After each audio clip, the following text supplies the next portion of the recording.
Os assinantes mais atentos desse canal devem ter reparado que o nosso Danilo não participou da sessão de análise do projeto de lei do Senado, que tenta diminuir um pouco mais, tenta atacar a reserva legal na Amazônia. Danilo acredita, e eu vejo razão no que ele diz, que se a gente não atacar o sistema como um todo, não vai ter reserva legal, não vai ter nada que possa ser feito pela Amazônia ou pelo planeta de modo geral. Vamos dar uma olhada no que ele me falou.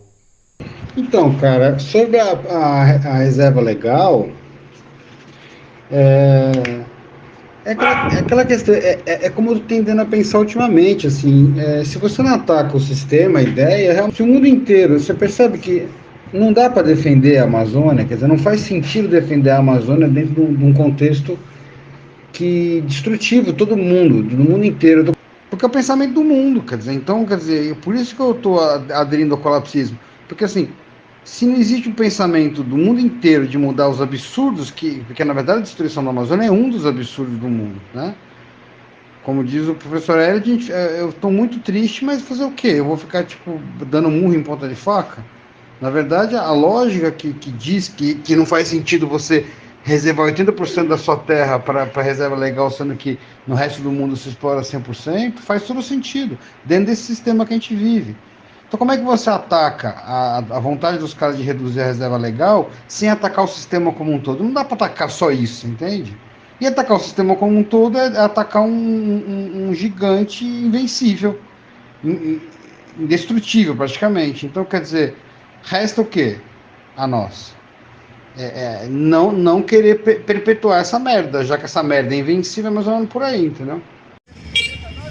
Ô pessoal, nesse ponto eu acho importante destacar que eu não participei do episódio de ontem por outras questões pessoais que não tem a ver com a minha discordância que o Rodolfo colocou. Eu não acho que a gente não deve lutar contra a redução da reserva legal. Eu sou a favor dessa luta, eu luto por isso, continuo fazendo, apesar do que eu tenho pensado, das minhas reflexões relacionadas ao colapsismo, eu continuo fazendo tudo que eu fazia antes, continuo separando meu lixo para reciclagem, continuo tentando reduzir ao máximo a minha pegada ecológica e continuo a favor e lutando, fazendo lutas como essa. O que eu acho importante é que a gente tenha claro que essas lutas são inócuas se a gente não lutar pelo todo. Não adianta nada a gente lutar por isso se essa luta não for amplificada.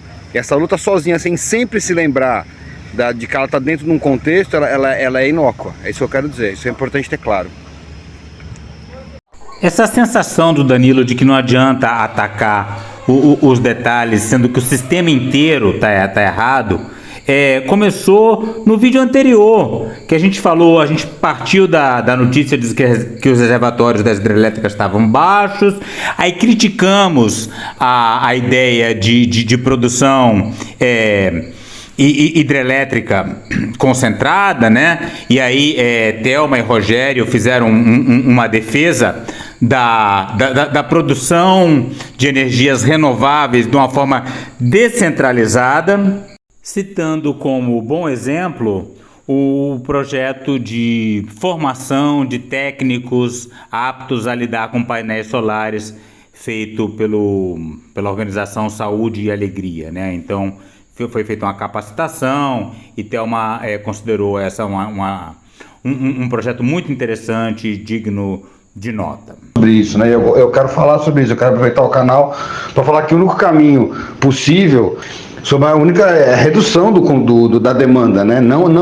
Porque a gente sabe que as energias eólicas e solares, elas são tão quanto, não causam menos danos ambientais, na verdade, né? Existem profundos danos ambientais causados pelas indústrias eólicas, profundos danos ambientais causados pelas energias solares, e necessário, acho que vocês sabem o quanto essas opções também geram, ainda que seja um pouco menor, ainda que sejam danos menores, é isento as outras opções de produção, qualquer opção de produção de energia acarreta consigo danos ambientais significativos, né? Os problemas ambientais gravíssimos com quantidades absurdas de hélices girando e de placas solares sendo jogadas fora e áreas sendo né, dominadas por placas solares, enfim, não basta que a gente tenha uma opção opção de produção de energia diferente, a gente precisa ter uma redução significativa da demanda por energia, e isso implica em redução do conforto humano, em redução da qualidade, do que a gente se acostuma a chamar qualidade de vida, que é o que ninguém quer discutir, né? Que é a questão meio central do colapsismo, né? Acho importante que a gente tenha isso em mente. E que a gente não combate quando a gente só propõe a redução do dano. A gente não está combatendo essa ideia, que é a ideia central, que é do crescimento eterno, do crescimento infinito, né? Quer dizer, então vamos dizer, digamos que a energia eólica e solar reduza pela metade, ou 1/3, ou 1/10, que seja, do dano. Ainda assim, daqui a um tempo vai estar multiplicado por 10 a quantidade de demanda de energia, porque é assim que esse sistema se alimenta, de crescimento. Enquanto a gente não atacar a base da ideia, a gente não está sendo ambientalista de verdade, a gente está só jogando para frente o problema, entendeu? Em vez de achar uma solução para ele, né? Nesse ponto eu gostaria só de reforçar um áudio que acabou não entrando, deixando claro que a produção de energia é só um pilar muito importante, mas é só um dos pilares destrutivos desse sistema. Ainda que a gente conseguisse uma produção de energia, eu falei isso no áudio, estou só repetindo aqui rapidamente. Ainda que a gente conseguisse uma produção de energia que fosse sem nenhuma pegada, sem nenhum tipo de dano ambiental, o que não parece possível, ainda assim o que é feito com essa energia, o que esse sistema constrói, a lógica desse sistema, é toda voltada para o bem-estar humano, não para o bem-estar do planeta. Então, se esse sistema não é mudado, ainda que a gente conseguisse multiplicar a quantidade de energia produzida sem nenhum dano ambiental, ainda assim ele seria destrutivo. Por isso que é tão importante, não tão importante, é fundamental questionar o sistema. Se questionar só as formas como ele age, a gente vai estar atacando só os sintomas e não a causa. Então, esse áudio todo recortado é porque eu fiz um resuminho da fala do Danilo e que se seguiu por uma fala do Rogério. Eu vou discordar parcialmente do meu amigo Danilo em alguns pontos. Primeiro, que não tem ninguém falando que a solução real, no qual ele está certo, que a solução real no longo prazo é realmente a diminuição da demanda, quer dizer, a parada do crescimento da demanda e, idealmente, a redução da demanda por energia, não só elétrica, mas principalmente de combustíveis fósseis. Beleza, então esse é o ponto em que todos concordamos, né? Ou a gente para com o consumo, diminui a demanda, diminui o consumo, ou estamos ferrados mesmo. E a gente acredita que estamos ferrados mesmo. Porque eu não vejo sinal, por mais que tenha um ou outro projeto bacana, uma placa solar ali no Aldeia, legal, que bom que tem, mas a tendência global não é de reversão da queima de combustíveis fósseis. Enfim, o planeta está indo pelo ralo, né? E eu vou repetir então alguns dos argumentos do Rogério para depois poder botar as tréplicas do Danilo, que não entraram no vídeo anterior simplesmente por falta de espaço, mas que são coisas importantes que merecem ser discutidas. Mas com a microgeração distribuída, você pode pelo menos mitigar alguns dos danos, e aí que é um pouco que eu me distancio dele, para essa questão de que nós podemos com isso talvez ganhar tempo para que aumente a conscientização das pessoas e a gente consiga, enquanto sociedade, caminhar para a real solução, que seria a redução nesse crescimento eterno, contínuo, insano. Ok, tudo isso vocês já viram mais ou menos. Agora vamos para o trecho inédito que não apareceu no último vídeo. A questão hoje é que nada indica que essa esperança faz algum sentido, de que essa consciência será atingida algum dia. A gente tem qualquer análise sobre qualquer ponto de vista que você olhar como vem caminhando a questão da consciência ambiental desde os anos 70, nada indica, não há nada, que não há nenhum sinal de que essa consciência será atingida. Isso é 2. A cada dia que você fica na esperança que essa consciência seja atingida um dia, literalmente a cada dia 150 espécies são extintas, né? E 3, eu faço uma pergunta: a microdistribuição, microprodução distribuída, enfim, esse conceito de energia elétrica, ele é capaz de suprir toda a demanda de energia elétrica do sistema que a gente vive hoje? Se não, qual o sentido, né? Se for só para pequenos nichos, nós estamos falando da demanda de energia da humanidade. Essa micro produção distribuída ela vai de alguma forma suprir a necessidade crescente de energia desse sistema. O ambientalismo ele se modificou do ambientalismo old school, como o professor Elliot diz, né, que é o ambientalismo que cuidava do meio ambiente, da sobrevivência das espécies. That I'm sort of an old-fashioned environmentalist from the 1970s. I am not concerned with humanity's collapse or trying to preserve the planet for global industrial civilization. I'm more concerned with what I personally can do to preserve the natural world for whatever comes after humans. É um fato, né?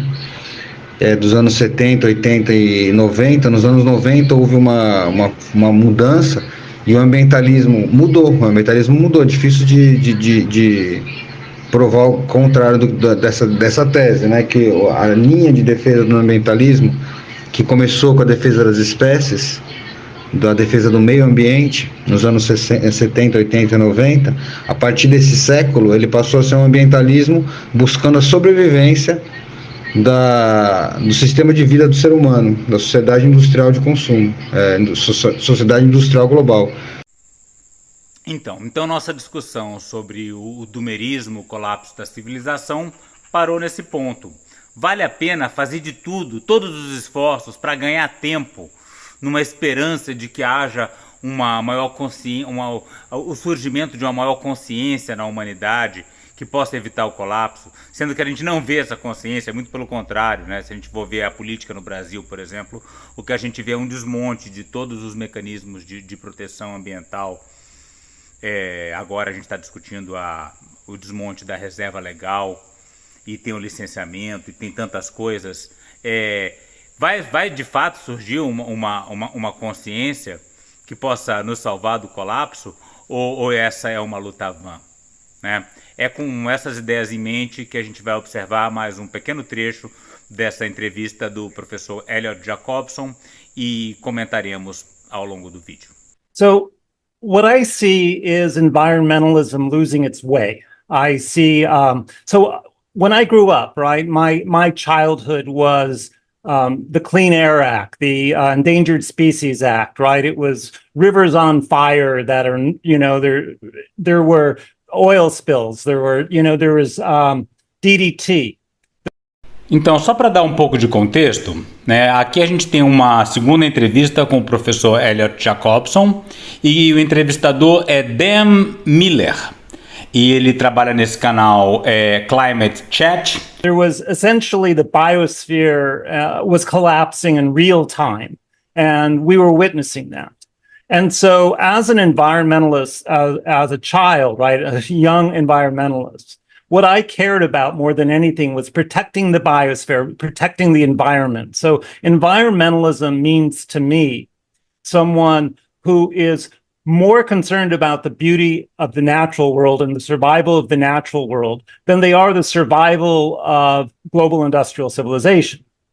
And so what I've sort of experienced is this transformation of environmentalism into, okay, we don't have time to protect species anymore. The biosphere is fucked, right? We don't have time to protect the cryosphere or to worry about what's happening in the oceans. What we need to do is make sure that civilization survives.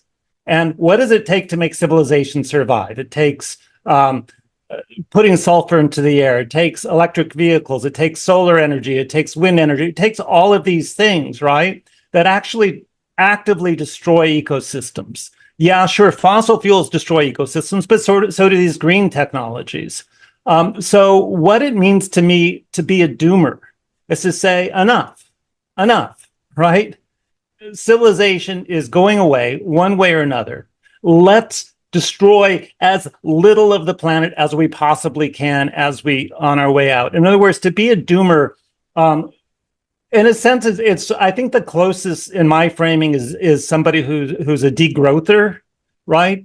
If you want to know what would save the planet right now today, if I had it in my power, right, to save the planet, what I would do is restrict every single person on the planet to a limit of 20 miles from their house from now on for the rest of their life, right? Unless they are invested in an industry or an emergency where they need to travel more.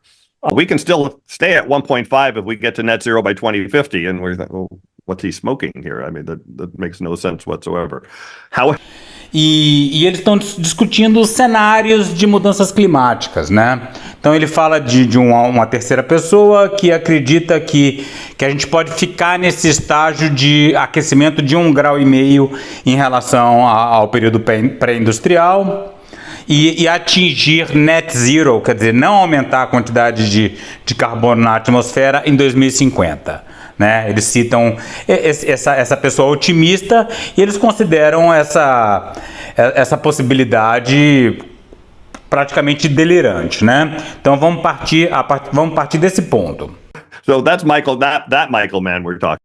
Então eles estão falando desse Michael Mann, parece o Danny DeVito, né?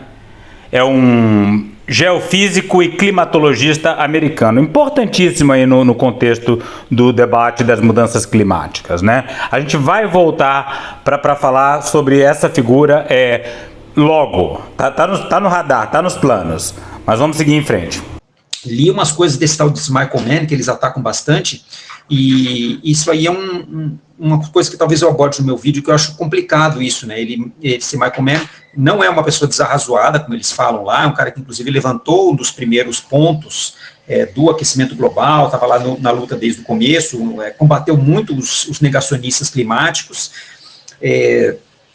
e ele agora está um pouco nessa batalha contra os colapsistas, então talvez por isso que eles se encarem mesmo assim como inimigos, e ele até menciona estratégias, que são estratégias comuns mesmo, que eu comecei a perceber, sentir isso, né, na verdade, antes até de rolar as discussões no nosso grupo, que pode ser uma coisa divisiva, né, assim, você colocando divisões internas, que é a velha maneira do dividir para conquistar, né. Talvez eu analise esse ponto em alguma das minhas contribuições.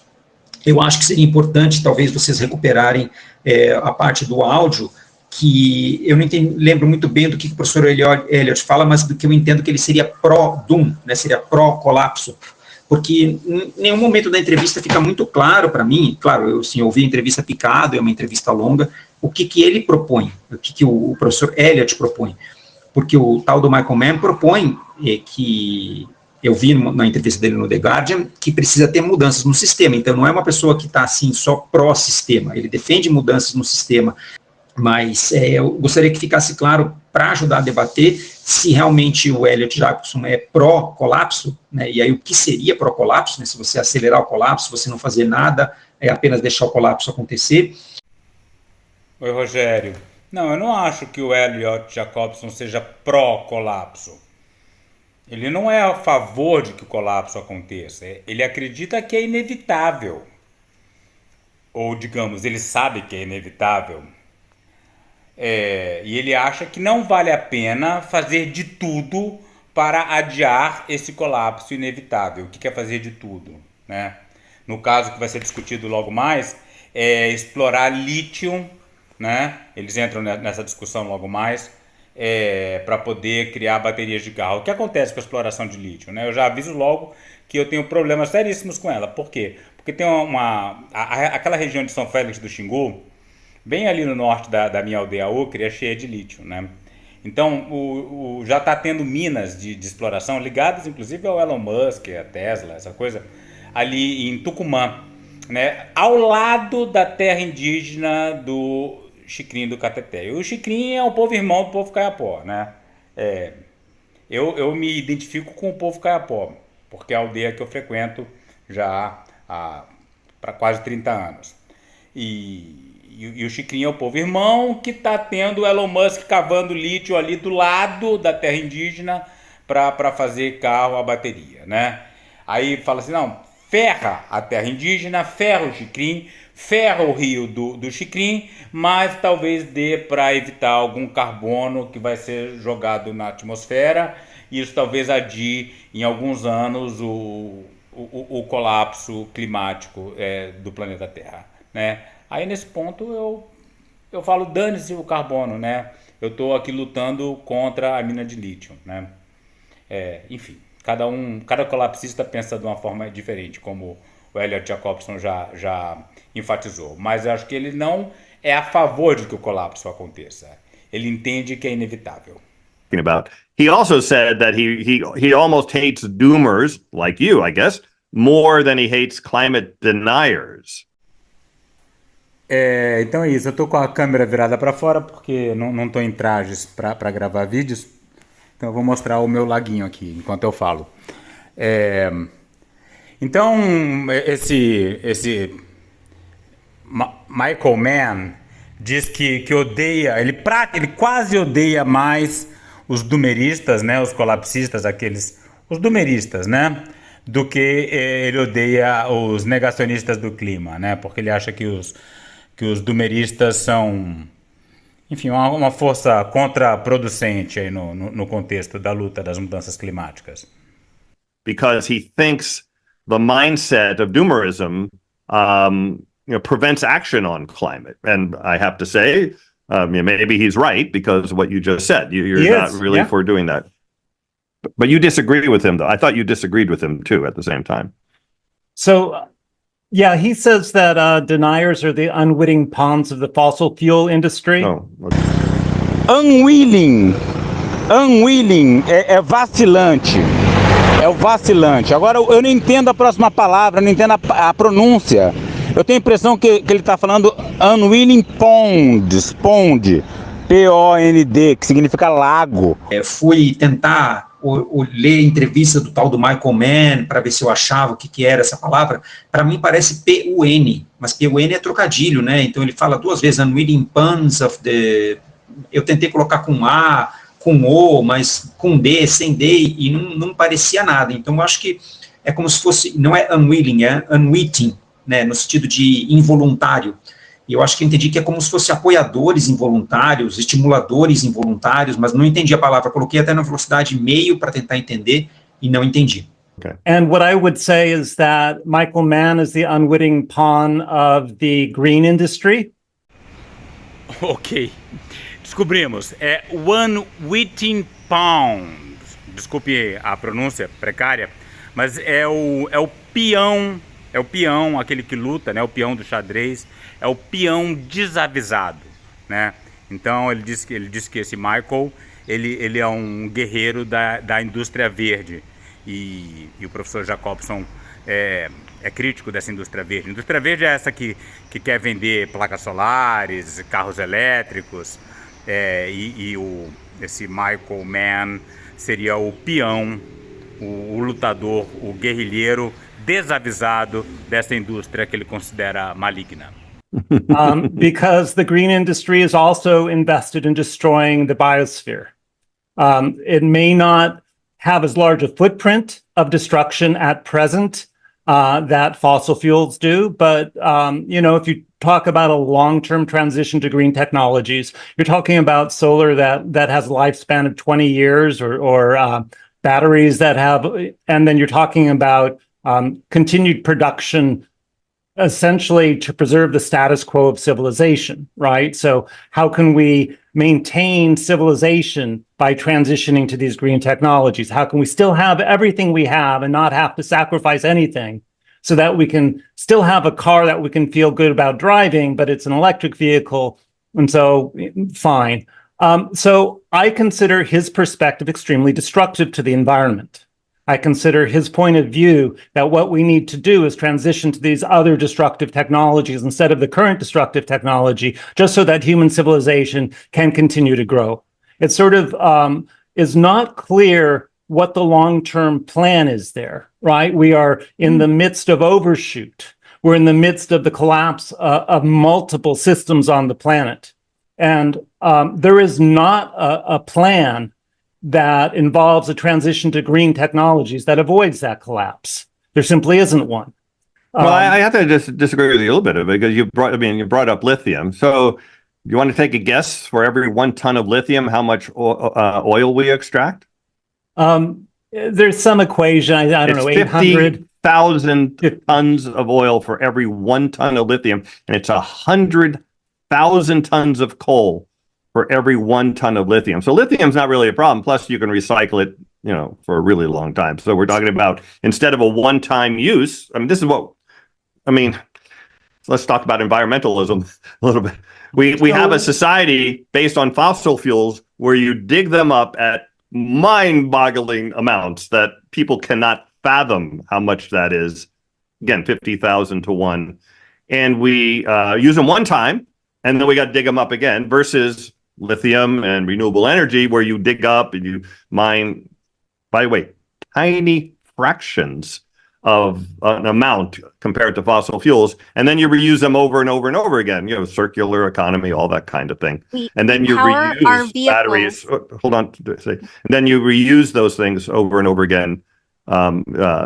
So I'm not saying that that's not also destructive, but in the context of let's not do anything, might as well just keep on the same way and shut it down as fast as possible. We're really talking about quite qualitatively and quantitatively different impacts on the earth, both negative, but one's way up here and one's like down here. Então você vê que essa lógica, essa lógica da consciência que o Rogério espera surgir, e eu digo que não vejo sinal, não é que ela não está se formando, ela nem é debatida, não há nem espaço para debater ela. Então, se não há espaço para debater essa consciência e todos os fatores indicam que não está acontecendo, por que eu deveria me animar com iniciativas que vão, que tudo indica só vão postergar o colapso? Porque essas poderiam, se existissem políticas públicas discutindo essa consciência, se isso fosse investido, mas está acontecendo o contrário disso, as políticas públicas estão sendo destruídas.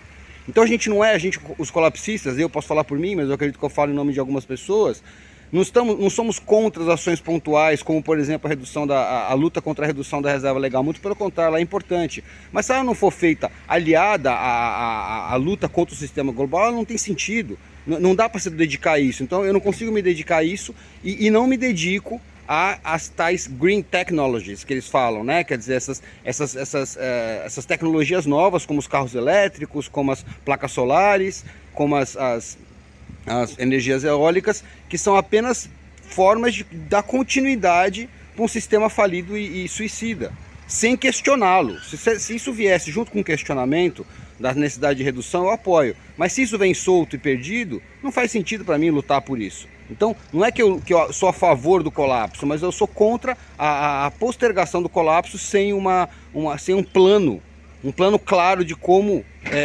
reverter essa realidade catastrófica que a gente vive. É isso.